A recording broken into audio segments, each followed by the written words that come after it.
آج ہم ایک ایسے ملک کے حقائق سے پردہ اٹھانے جا رہے ہیں جس کو دنیا بھر میں بننے والی فحش فلموں کا گڑھ مانا جاتا ہے۔ یہاں کی لڑکیاں لڑکوں کے ساتھ ہنی مون تو مناتی ہیں لیکن شادی کرنے سے گریز کرتی ہیں۔ اس ملک کی شرمناک بات یہ ہے کہ اس ملک کی 40% عورتیں شادی سے پہلے ہی حاملہ ہو جاتی ہیں۔ جی ہاں، ہم بات کر رہے ہیں یورپ کے ملک ناروے کی۔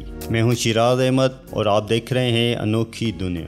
دوستو، ناروے میں ایسے شرمناک کام سر انجام دیے جاتے ہیں جو انسانی عقل سے بالاتر ہے۔ آپ کو یہ جان کر حیرانی ہوگی کہ اس ملک میں اس قدر زیادہ پورن موویز بنائی جاتی ہیں کہ یہاں اس وقت 5000 سے زیادہ پورن ویب سائٹس کام کر رہی ہیں، اور یہ ملک ان ویب سائٹ سے سالانہ $10 بلین کماتا ہے۔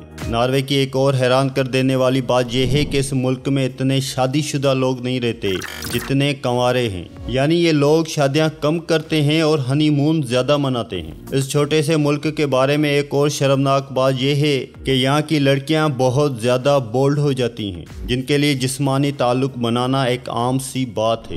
یہاں کی لڑکیوں سے اگر کوئی دوستی کر بھی لے تو وہ فوراً اس شخص کے ساتھ ریلیشن میں آنے کے لیے تیار ہو جاتی ہیں۔ یہاں کی لڑکیاں ہنی مون تو منانا چاہتی ہیں لیکن شادی نہیں کرنا چاہتی۔ اس سے زیادہ شرمناک بات یہ ہے کہ ناروے میں بہت سی خواتین ایسی ہیں جو صرف جنسی تعلق بنانے کے لیے کچھ دنوں یا مہینوں کے لیے شادی کرتی ہیں اور پھر اس کے بعد انہیں طلاق دے دی جاتی ہے۔ یہی وجہ ہے کہ اس ملک میں ہر گھنٹے میں 40 طلاقیں ہوتی ہیں۔ اس ملک میں 40% عورتیں شادی سے پہلے ہی حاملہ ہو جاتی ہیں۔ یہی وجہ ہے کہ اس ملک میں پیدا ہونے والے 40% بچے بنا شادی کے ہی پیدا ہوتے ہیں۔ دنیا میں سب سے زیادہ خودکشی کرنے والی آرمی بھی اسی ملک کی ہے۔ اس ملک میں ہر 25 مرنے والوں میں سے ایک خودکشی کرتا ہے، یعنی دنیا کے امیر ترین ملک میں رہنے اور تمام تر سہولتیں ہونے کے باوجود یہاں کے لوگ اپنی زندگی سے خوش نہیں۔ ناروے ایک ایسا ملک ہے جہاں ہر گھنٹے میں ایک انسان ڈرائیونگ کے دوران نشے کی وجہ سے مر جاتا ہے۔ ناروے اور یورپ کے کئی ممالک میں ایک ایسا قانون ہے جس میں ٹین ایجرز کو کافی ایسے حقوق مل جاتے ہیں جو دوسرے ملکوں میں نہیں مانے جاتے۔ ان حقوق میں سے ایک یہ بھی ہے کہ یہاں کوئی بھی لڑکا یا لڑکی 21 سال تک سموکنگ یا شراب تو پی سکتا ہے لیکن وہ خود ان چیزوں کو خرید نہیں سکتا۔ ناروے سور کے گوشت کی برآمدات میں سر فہرست ہے۔ یہ 29 بلین سور سال کے پیدا کرتا ہے جو اس کی آبادی سے بھی 5 گنا زیادہ ہے۔ دنیا میں شراب نوشی کی عمر 21 سال ہے جبکہ یہاں صرف 16 سال ہے۔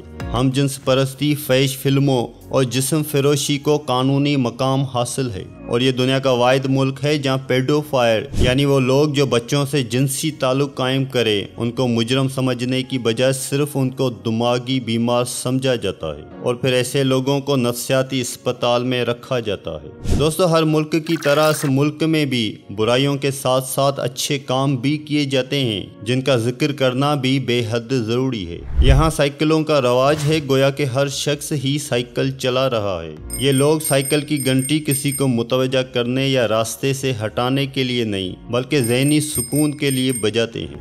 ہر طرف بجنے والی گھنٹیوں سے جو آواز اور سما بنتا ہے، ان لوگوں کو اس سے ذہنی سکون ملتا ہے۔ اس ملک کو سائیکل سواروں کا دارالحکومت کہا جائے تو غلط نہ ہوگا۔ ناروے کی بادشاہت دنیا کی پرانی ترین بادشاہت ہے جو لگ بھگ 1000 سال سے جاری ہے، اور یہاں کا جھنڈا کسی بھی آزاد ملک کا پرانا ترین جھنڈا ہے جو 219 سال سے ویسے کا ویسا ہی ہے۔ ملک میں قومی پرچم کے علاوہ کسی بھی قسم کا پرچم لہرانا قابل تعزیر جرم ہے۔ یہ لوگ آزادی رائے کے دلدادہ ہیں۔ 1971 میں ناروے نے ہیگن سے تھوڑے فاصلے پر ایک کمیونٹی کو اپنے طرز پر رہنے کے حقوق دیے تھے جسے فری ٹاؤن کرسٹانیا کہتے ہیں۔ یہاں کی آبادی لگ بھگ 1000 لوگوں پر مبنی ہے۔ چرس، گانجا، ہیروئن، ہم جنس پرستی، یہاں سب کچھ جائز ہے، بس تصویریں لینے کی اجازت نہیں۔ آپ اسے ناروے کا نوگو ایریا کہہ سکتے ہیں۔ 84 ایکڑ میں پھیلے اس شہر میں گاڑی کا داخلہ منع ہے، اور یہ لوگ یوگا کے مت والے ہیں۔ یہاں کے لوگ آپ کی پرائیویسی کا بہت خیال کرتے ہیں۔ یہ کبھی خود سے گفتگو شروع نہیں کرتے اور گفتگو کے دوران مذہب، سیاست یا ذاتیات کو زیر بحث نہیں لاتے۔